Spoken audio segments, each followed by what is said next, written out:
اغلب المغاربه كيعرفوا ان الحسن الثاني تعرض لجوج محاولات انقلابيه، واحده في الارض وواحده في السماء، ولكن قليل اللي كيعرف التفاصيل ديالها. اليوم غادي نهضروا على المحاوله الانقلابيه اللي وقعت في الارض، وقعت في الصخيرات سنه 1971.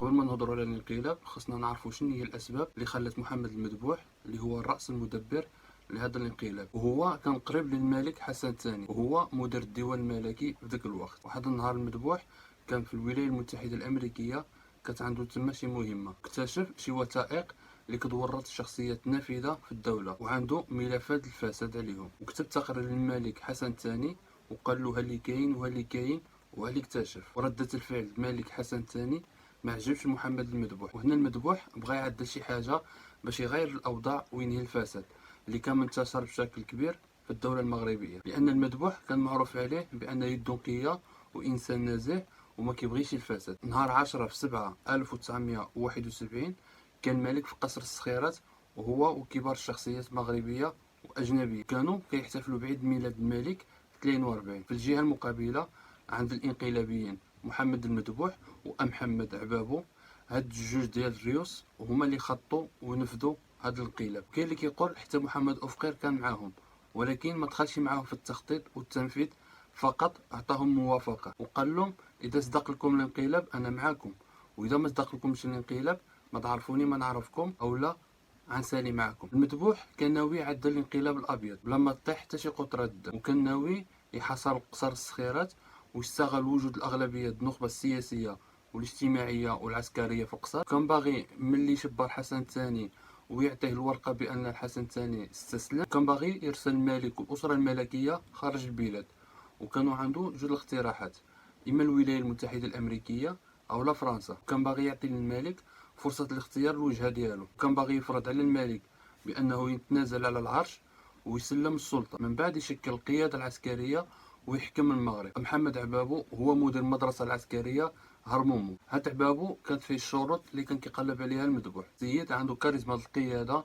وهو خطير بزاف. جميع الضباط والضباط الصف في المدرسه العسكريه كانوا كيضربوا ليه الف حساب، والاوامر ديالو ما كان حتى شي واحد كيزعم يتناقش معاه. تلاقى المذبوح وعبابو في شي فيلا واقترح عليه فكره الانقلاب. عبابو وافق في البلاصه، ما خايبش الظن بالمذبوح، بالعكس كان متحمس بزاف لهاد الفكره هذه. المذبوح هضر مع عبابو في تفاصيل العمليه الانقلابيه، قالوا يا ودي حنا داكشي بغينا يكون حسي ميسي بلا صداع بلا غوات، غادي نحصروا القصار وغادي نشدوا الشخصيات اللي عندها الوزن كبير في البلاد وغادي نشدوهم ونحبسوهم، ومن بعد غنشبروا الملك ونبزوا عليه يعدل التنازل على العرش وحنا ناضيين بلا ما طيح حتى شي قطره من الدم. المهم احبابو وافق على الخطه، حيت اصلا ما يمكنش يعارض المذبوح، حيت المذبوح اعلى رتبه منه وجنرال ماشي هو كولونيل، والمذبوح هو اللي قريب بزاف من القصر وهو كيعرف الخبايا د الحكم. عبابو غير مساعد وصافي، ولكن هو ما بانتلوش في قضيه الانقلاب الابيض، هو كيامن بالانقلاب اللي ما فيهش الدم ماشي الانقلاب. وكان التحدي المذبوح واحبابو هو كيفاش يقنعوا تلاميذ المدرسه العسكريه باش يعدلوا الانقلاب ويصفيوها للملك. قضيه ماشي سهله، ولكن احبابو قال للتلاميذ ديالو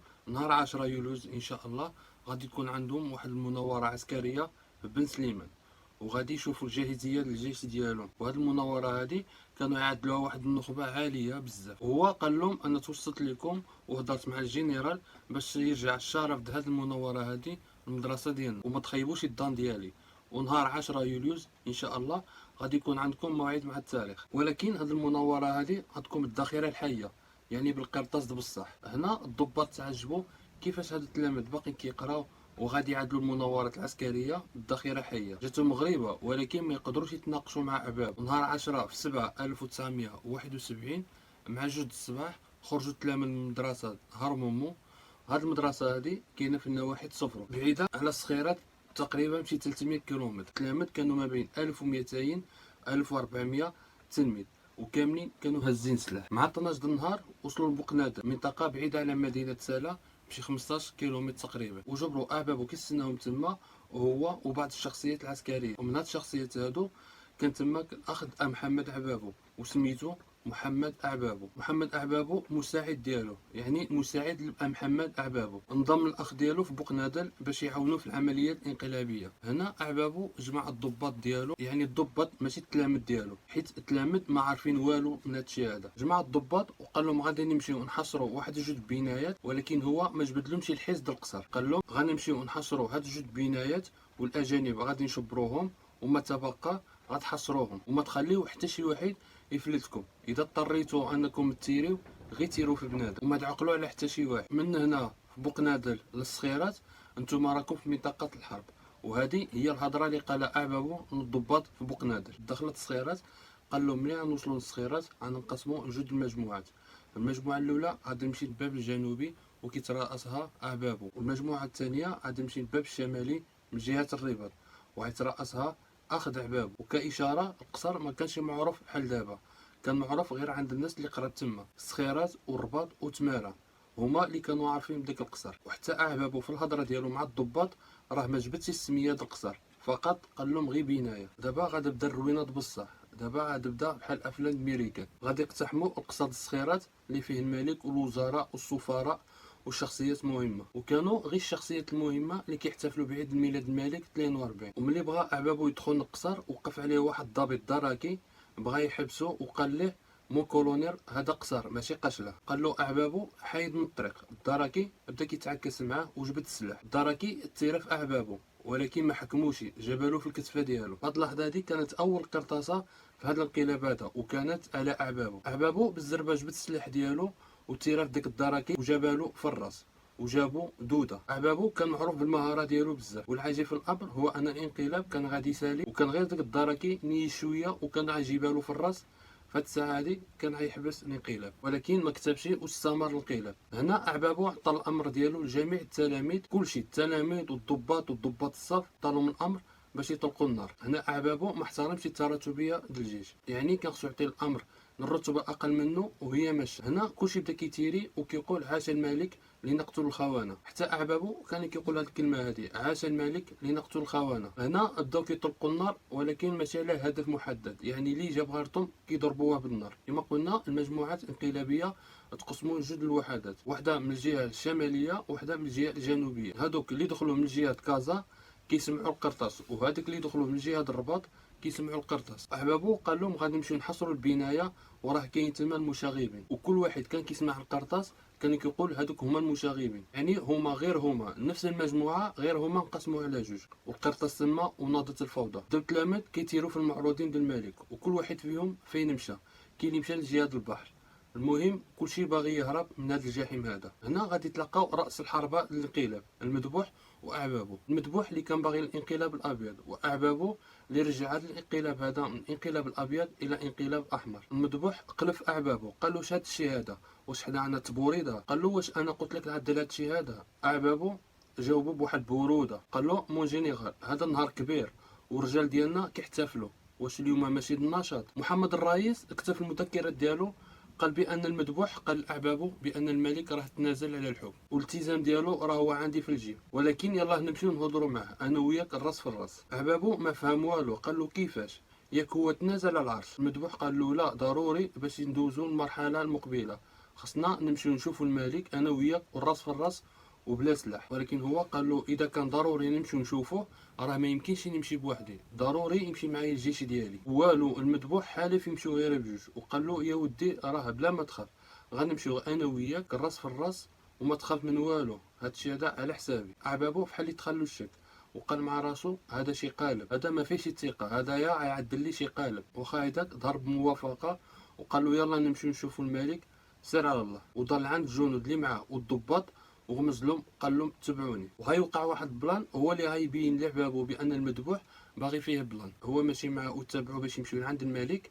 المذبوح دار عند الضباط وقال لهم فتشوا مزيان وما تخليو حتى شي واحد يفلت. أعبابو قالوا يلا من هنا ونمشيو نفتشوا على الملك. قال له كيفاش غنمشيو نقلبوا على الملك وانت قلتي لي بانه هو استسلم وعدل التنازل وهو عندك في الجيب، كيفاش هادشي هذا؟ هنا تفركت الرومانه وكل واحد شك في اخر عدل الخيانه عليه، وكيقولوا بان أعبابو غمز لشي تلميذ من التلاميذ ديالو ويتيري في المذبوح. وهادشي اللي كان شي واحد تيرا في المذبوح وطاح المذبوح، وتما كانت النهايه ديالو. وبقى اعبابو هو القائد الاول والامير الاول والاخر بالانقلاب. غبر الاثر د الملك وما قدرش يجبره. قرر اعبابو يمشي للرباط ويخلي خاه والمجموعه ديالو تبقى حاصره القصر. من بعد ما دوزو تقريبا شي 3 سوايع في القصر وكامله قرطاس، وصل اعبابو والمجموعه ديالو للرباط، وبالضبط مشى يسيطر على القياده العليا والمقر الاذاعه والتلفازه. وبالصدفه كان تماك عبد الحليم حافظ. من بعد دخلوا الجيش لتما وسيطروا على المقر، وطلبوا من عبد الحليم حافظ يقرا بيان الانقلاب. عبد الحليم حافظ هنايا خدم مطور، قال له الانقلاب ديالكم وانتم في المغرب وانا مصري وما نقدرش نقرا هذا البيان هذا حيت انا اجنبي. المهم دوزوها ليه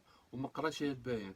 في رحلة أخرى بقى حصل الانقلاب بتاع السخيرات، وكنا نايمين على بطننا. كنا كان عم حليم في الإذاعة بيسجل غنوة، حصل الانقلاب وجم عايزين حد يذيع البيان، استولوا على الإذاعة وكان عايزين حد يذيع البيان. عبد الحليم رفض، قال لهم أنا مطرب ما غنيش. كان ممكن يتقتل فيها لأنهم كانوا في حالة شديدة يعني. وكان يعني من الحاجات اللي كرمنا عليها بعد كده من الملك الحسن. بعد كده يعني أنا أعتقد أنه توطدت العلاقة بين عبد الحليم لغاية الملك الحسن اللي رعاه لآخر يوم في حياته. ولكن كان تما واحد الملحن مغربي اسمه عبد السلام جبد على راسو النحل، حيت غادي يتهمش ويتمحوا له الاغاني ديالو كامله فاش غادي يفشل الانقلاب ديالو، وغادي يقول بان الملكيه انتهت وما غاديش يبقاو يحكمونا اصحاب القجج.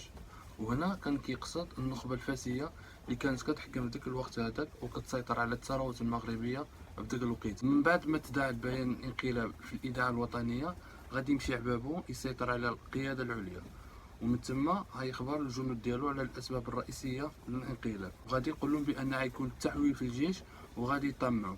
حتى بعض منهم بدا كيقول عاش اعبابو.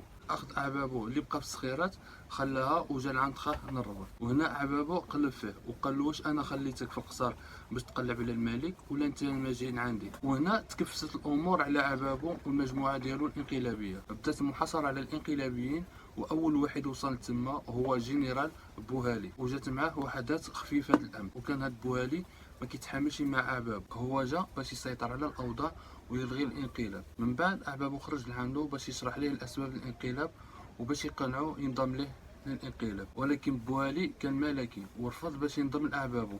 من بعد بوهالي هز السلاح ديالو على اعبابو وحتى اعبابو هز السلاح عليه. وعلى الطريقه الافلام الامريكانيه تيراو في بعضهم، ولكن بوهالي مات في البلاصه واعبابو بقى حي ولكن مضروب واحد الضربه خايبه. هنا اعبابو طلب من المساعد ديالو اسمه عقا باش يقتلو، ولكن عقا تردد، ولكن في الاخير تيرا في الراس ديالو وتما مات اعبابو وكان نهايه الانقلاب. اتباع اعبابو من الضباط والجنود دخلوا في واحد الارتباك والتشتت وبقاو كيهربوا من القياده العليا وبقاو مشتتين في شوارع الرباط كيحاولوا يهربوا من الوحدات العسكريه اللي حاصره المكان. وكاين منهم اللي سلم راسو ايمانا بواحد المقوله ما ديرش ما تخافش.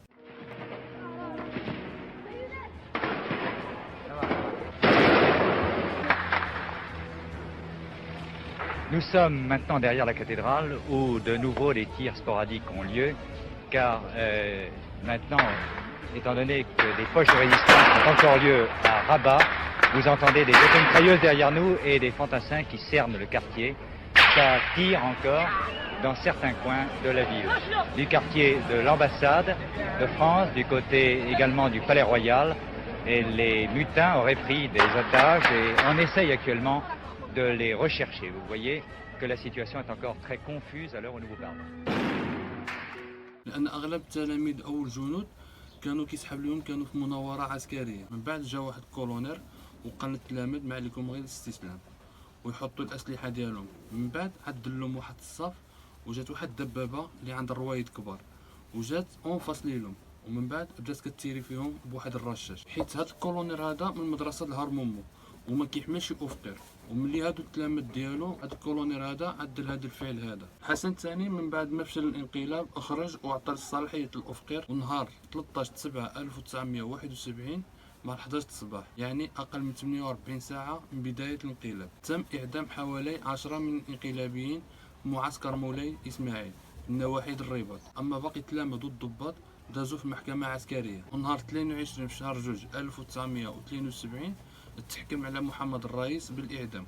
وهو الوحيد اللي تحكم بالإعدام. تحكم في مدرسة عسكرية حيت هو اعترف بأنه هو قتل القبطان بوجمعة. أما بالنسبة للتلاميذ والضباط كاين اللي تحكم عليهم بالمؤبد، وكاين بعض منهم اللي خدا البراءة، ولكن هاد البراءة هادية ممزوجة بالعار، حيت كتبقى في العينين ديال المغاربه بانك انت واحد من الناس اللي عادلوا الانقلاب. واخا هيداك كاين اللي كيمشي كيدفع على شي خدمه او لا على شي حاجه كيرفضوها حيت بالنسبه ليهم هو واحد منبوذ. كاين اللي يدفع الكونكور وكاين اللي يخدم، ولكن ما فتش سلم جوج ولا سلم ثلاثه. اما حسن ثاني كيفاش عدل حتى نجا من المحاوله الانقلابيه، كاين بعض الروايات كتقول بانه تخبى في المراحل د القصر هو وفقير وشي طبقه اخرى. جبرتهم واحد المجموعه من التلاميذ تما في المراحل، وقفوا على الملك، والملك قال لهم شنو كتعدلوا؟ قال يا ودي حنا هنايا باش نحميو الملك، راه في خطر وحنا هنايا باش نحميوك. الملك قال لهم هادشي هذا ما منه والو. المهم هذا واحد الفيديو نشوفوا شنو قال فيه حسن الثاني. Des soldats qui étaient là-bas, un des cadets, me fit signe de le suivre. Pour vous parler très franchement, j'étais à peu près convaincu qu'il m'entraînait dans un recoin afin de... إذا كنتي أول مرة كتشوفني معليك اشترك وفعل زر الجرس باش يوصلك ديما الجديد، وإذا بغيتي تعدل شي حاجة مزيانة هو خلي شي تعليق باش يوصل الفيديو ديالنا للناس اللي مهتمين بهذا المحتوى هذا. السلام عليكم.